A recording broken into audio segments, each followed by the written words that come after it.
LG top load washing machine में अगर आप चाइल्ड लॉक करना चाहते हैं तो वाटर लेवल और प्रोग्राम बटन को साथ में दबाए रखिए।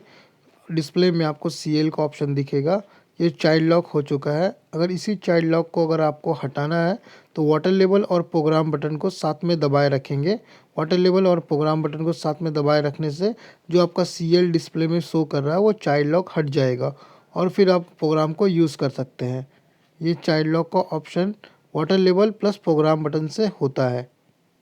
इसमें दिया हुआ प्रोग्राम 1, 2, 3 और 4, 5, 6, 7, 8 के ऊपर रखा गया है।